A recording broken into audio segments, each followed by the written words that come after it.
Hello, welcome back to Gardener's World. Now, I don't know about you, but it has been a horrendously wet winter here at Longmeadow, the wettest ever recorded. We've had floods right up to where I am now. You can still see there's a little bit of flooding in the background.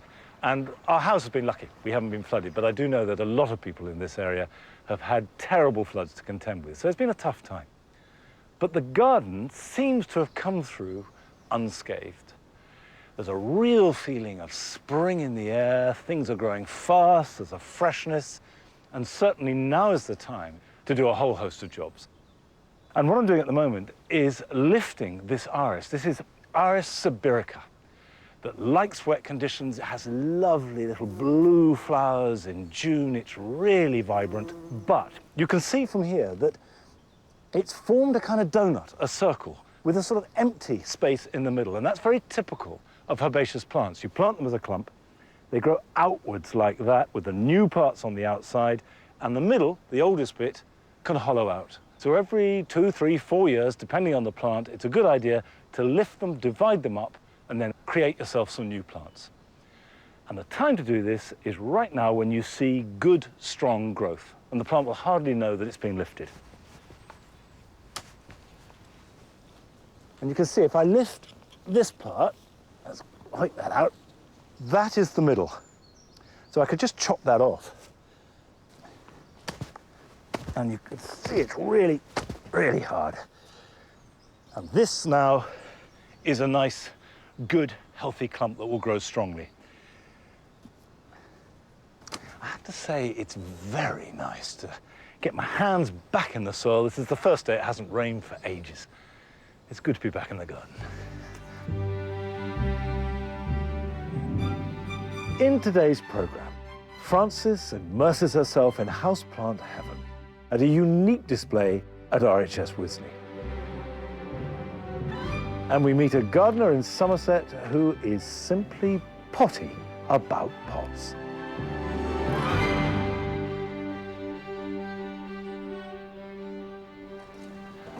Nellie, we're going left. Good girl. Come on.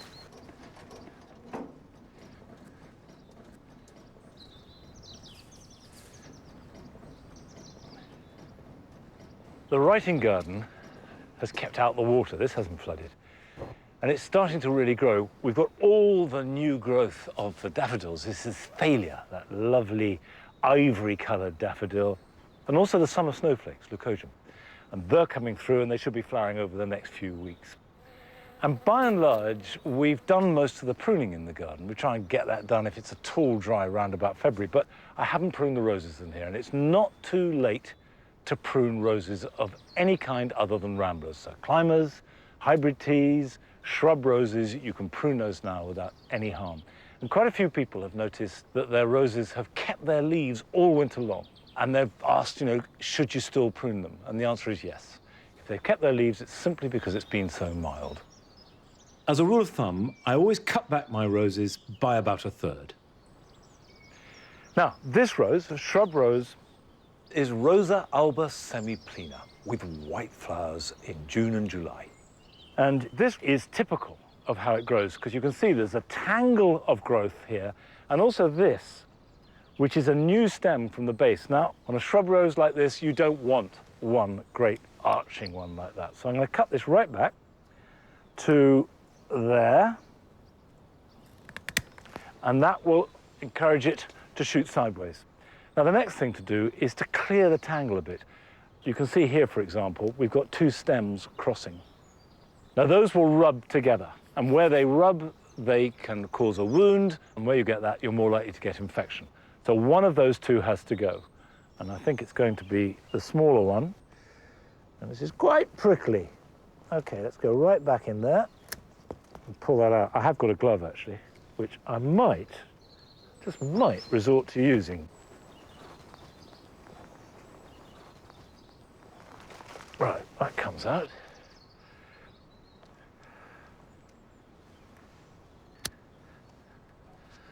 So what I'm trying to do is just to clear anything crossing, anything looking diseased or broken or growing too much inwards. So, for example, we can take that back and this. These are strong shoots, nice strong growth there. This here is much more flimsy, it's weedy. And that's what you need to cut back hard. Cut it right back, and then the new growth will have the energy. So just create a nice open framework where there's lots of air, so we won't have to worry so much about fungal problems. And then you'll get plenty of new growth coming very quickly at this time of year, and that is what will carry the flowers.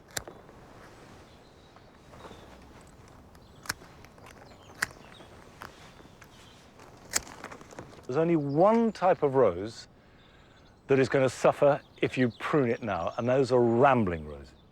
And they invariably are vigorous, have small flowers in June and July, and they're likely to be growing up a wall or a tree. All other roses produce their flowers on new growth. So whatever you cut off is not a problem, because the new growth that replaces it will have flowers. Now, I said how lovely it is to get back outside into the garden with some fresh air and birdsong after a winter of staring at the rain. But at least I've got a garden to get back outside into, whereas increasingly, particularly young people, do not have access to gardens. And this has resulted in an enormous increase of interest in houseplants. And certainly, we at home have got lots more over the last few years. And the RHS put on a temporary display this winter at Wisley. And before it closed, Francis went along to have a look.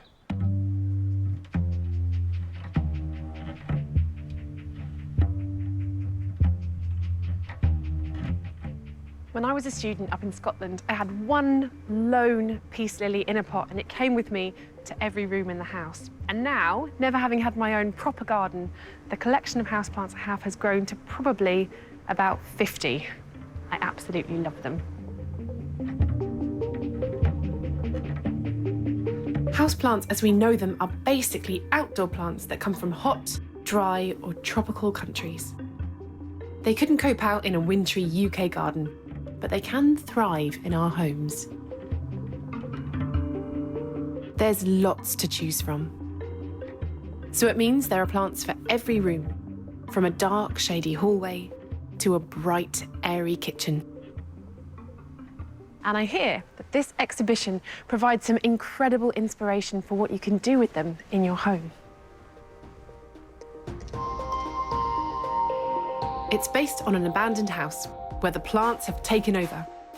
So the dining room, bathroom, lounge, and even the bedroom have plants erupting from every cranny. Danielle Warner is one of the creators. So you were in charge of the dining room? Yes. How did you come up with these ideas? Well, luckily I've got a great team on the Glasshouse team, and we all kind of contributed ideas. As we brought the props, more ideas came to light, such as the Echeveria cake.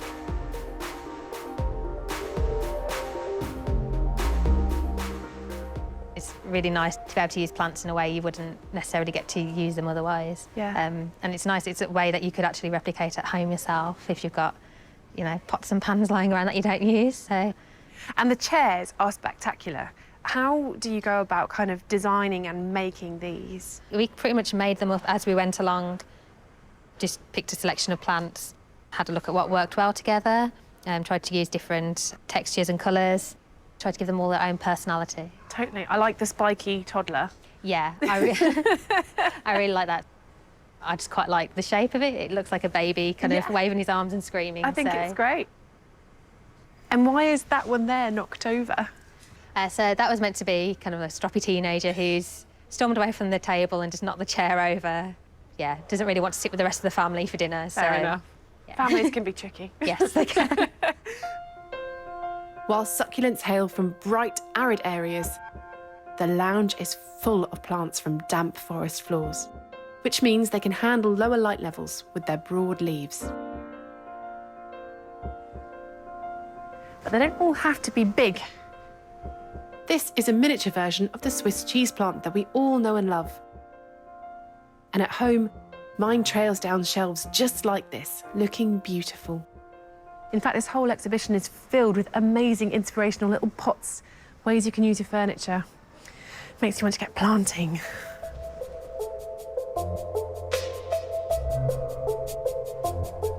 Stairs and their banisters make a perfect frame for eager climbers. But the bedroom is more airy.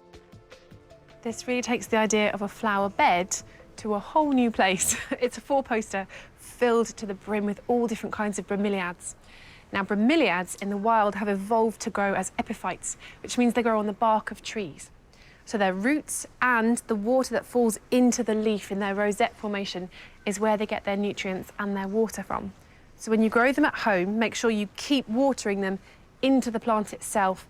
And in terms of compost, mix that with a lot of orchid bark because it will stop the roots from getting too waterlogged.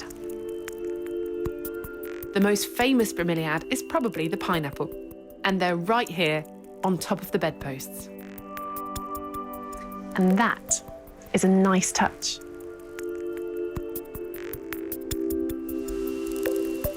The bathroom is full of moisture-loving plants like ferns, but they don't have to stay grounded. This is one of my favourite things in this exhibition because it makes such great use of vertical space, so any sized house can have one of these. It also shows how versatile ferns can be. They grow in the ground, but also in the cracks of this lovely piece of bark. Perfect for a nice, moist bathroom. These ferns need soil to grow in, and it's cleverly packed behind the bark.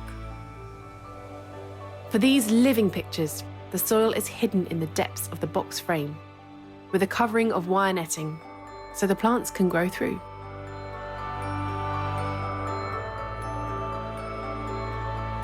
It's so inspiring to see houseplants used creatively. Yet we know they're not just beautiful decorations. They're also living, breathing species, and looking after them and growing them in our homes is as good for our well-being as it is for theirs. And with that in mind, I've got one for my mum on Mother's Day and one for me as well.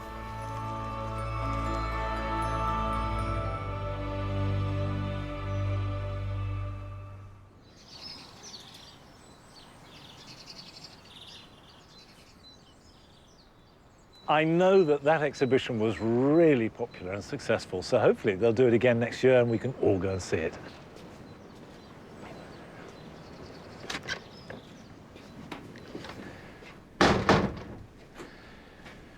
Now, I am fairly new to houseplants. This is something that has grown on me over the last few years, and gradually I've got interested. So this is new territory for me. But there are certain things that apply in whatever type of houseplants you want to grow, and they are all based on sound common sense. The first thing is to find out where a plant comes from. So, for example, if you have desert plants like cactus or succulents, give them lots of bright sunlight, and the worst thing you can do is overwater them. For example, these succulents that we have here, we only water in September or early October, and then not again until spring. However, if you have plants that like jungle or shade, like a lot of these, we've got ferns, we've got spider plants, they will need to be in some shade and also moisture.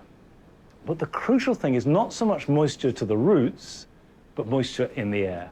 So the first thing anybody who's getting any foliage houseplants should get is a good size sprayer and give them a really good spray. That means you've got to put them somewhere where the spray is not going to damage soft furnishings or a carpet or electrical units or whatever it might be. If you want to repot them, rather like putting them in the light or in the shade, you need to know what type of plant it is. So if you've got a succulent or a cacti, it's going to need really good drainage. And I've made a mix here, which is pretty much 50% coir, 50% grit. On the other hand, if you've got a plant like this ficus that are fundamentally about foliage, I've got a very different mix. You need something that will hold moisture a little bit better.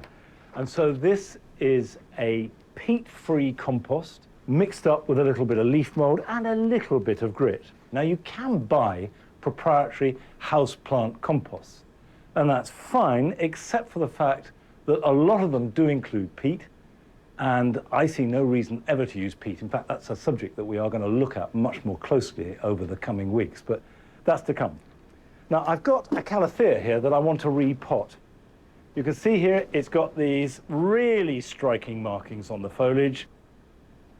This is a jungle floor plant. It likes to be moist, but not soaking wet. A little bit in the bottom. But the roots like that. Just ease some compost around it, push it down with your fingers, and then just gently pull it up a bit and shake it. And that will work the soil around the roots. Give them a little water, and that is now good to go for the rest of the summer.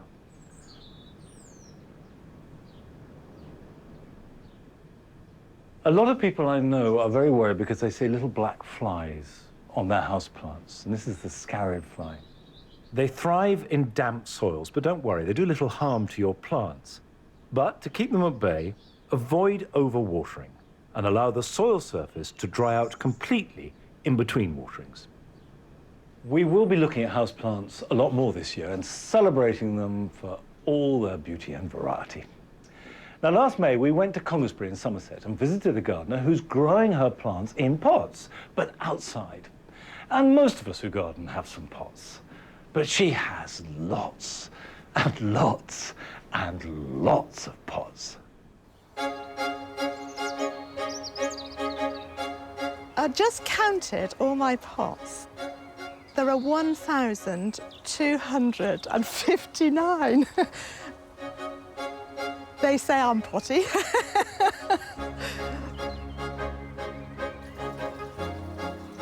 My name is Julia Thayer. I have 2 children and my husband lives here, but I do all the gardening. We moved here about 20 years ago from Surrey. We came with 300 pot plants. These are all my box plants that I grew from cuttings, and I had nowhere to put them as they grew bigger and bigger, and I cut them into different shapes. I've put them in front of the garage on the drive, but there you go. I've got some of my mum's pots, my sister's pots. The children have given me pots, my husband has given me pots. So I do have great attachment to them. I have big ones and small ones. I really have enormous ones. I've piled the plants up onto staging. There are pots under there, barrels, there's breeze block, all sorts of stuff in there. I just put them in colour formation, so there's purples here, red foliage of the hydrangeas and the hebe, and the phormium here. This is a small phormium. I had a phormium that I thought was going to be small. It's actually landed up enormous. All these are in a pot, including the trees. So it's bonkers. I've put in a lot of flowering plants, roses. I tend to go for the old roses that only last a couple of weeks and then they're gone. I go for the leaves as well as the colour. When a plant is in a pot, it looks so different from when it's in a border. It just lifts it, makes it look special because it's got more drama in a pot. They do well in pots. I look after them better there. They seem to die in the border. And I've discovered recently, I just love potting. If I'm feeling low, I just do a bit of potting and I'm feeling happy again. It's really good. Good for the mind. Watering is a major operation every evening. It takes an hour and a half to 2 hours. I have 16 water butts and 21 dipping barrels scattered throughout the garden. I have hoses connecting them all with a drip system, and I can dip and go, and I don't have to turn taps on or wait for it to fill. And so mostly the plants get rainwater. My mum was absolutely potty about pots. She didn't have as many as mine, but she did have 700. She counted them once.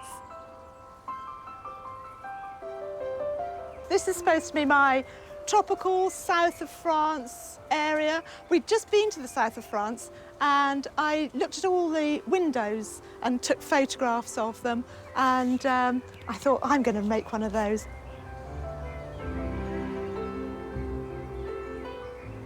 This is the pew that I put a top on to keep it dry, and this is made of an old dog kennel.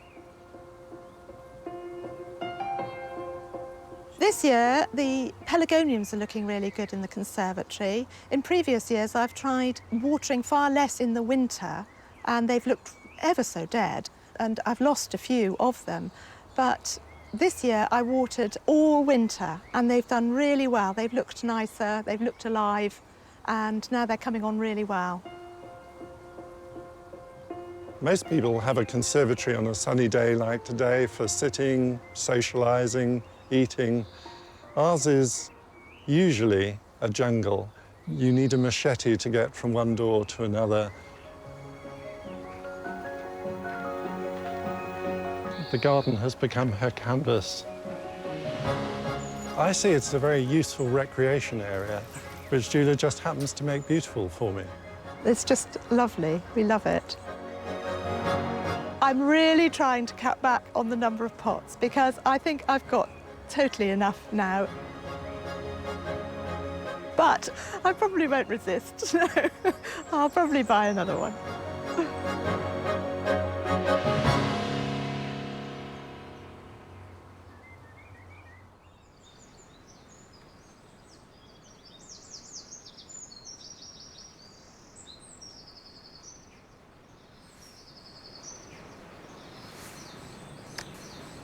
Well, I thought I had a lot of pots, but absolutely nothing like the amount that Julia's got. But I am a great fan of growing things in pots because apart from anything else, you can move them around, you can create displays. And it does mean that you can take things out as they're finishing. For instance, I've got some iris here. This is Iris Fabiola. They finished flowering.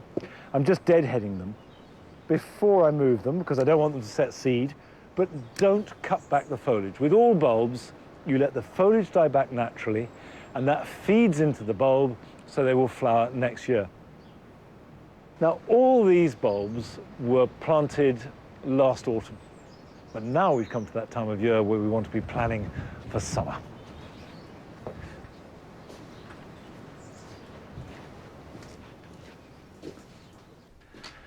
One of the things I love most about spring is seed sowing, because there's so much hope and possibility inherent in it. And if you're not used to growing plants from seed, we'll start now.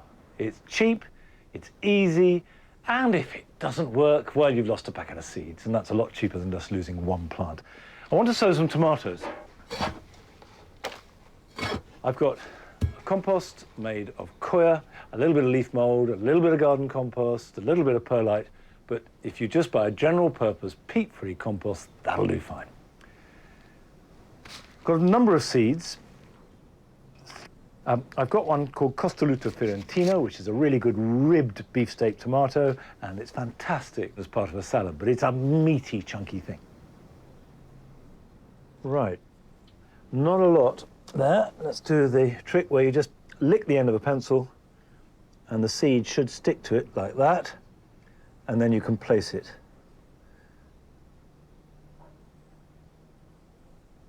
And I'm spacing them out, because although we'll prick them out later, with all seeds, from the moment you sow it, it makes a difference to how it will perform later on.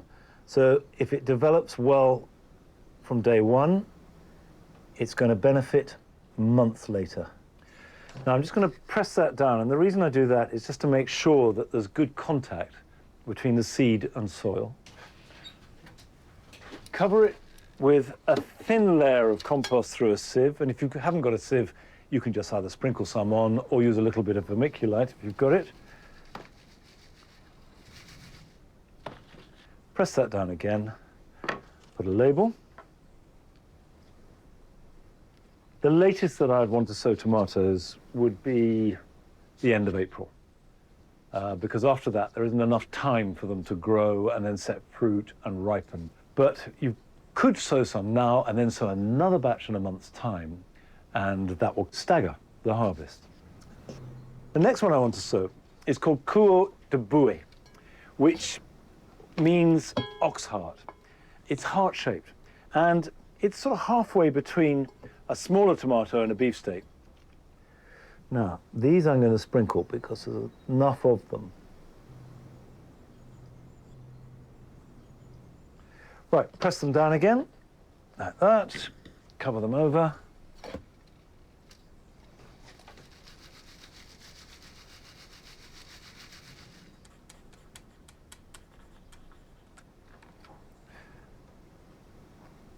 There we go. Okay, next stage is to take these to the greenhouse and water them. And in order to germinate, these do need some heat. If you haven't got a heated mat or a greenhouse, then it wants to be a windowsill, preferably above a radiator.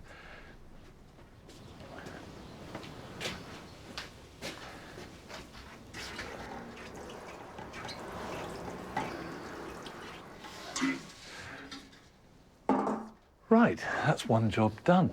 Now, for the first time this year, but not the last, here are your jobs for the weekend.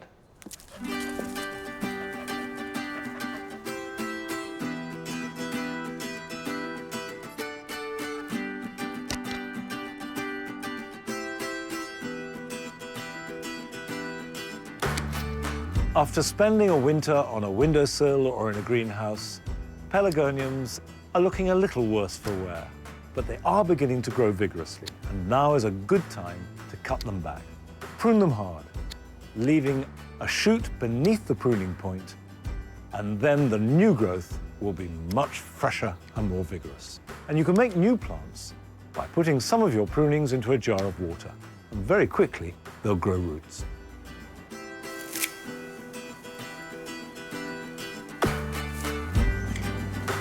If you haven't done so already, it's time to cut back all deciduous grasses.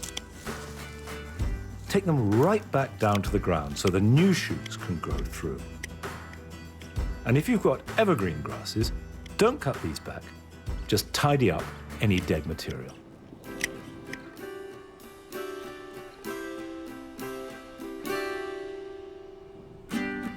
Even if the soil is still too wet to plant potatoes, it's a good idea to chip them, and this gets them off to a good start. Put the seed potatoes in egg boxes or seed trays, and then put them somewhere bright but frost-free. They will develop nice stubby shoots, ready to explode into action when you do get around to planting them.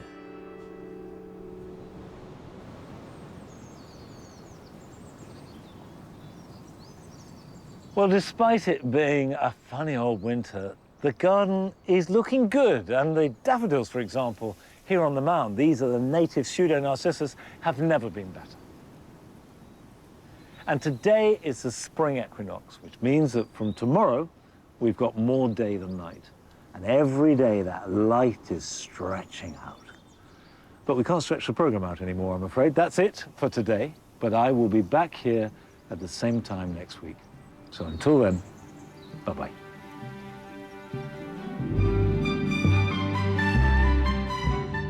How to encourage wildlife into your garden with Beech Grove repotted at 9:30 this morning. After pasties, seal watching and the Fisherman of Looe next on BBC Two in Country Far from Cornwall.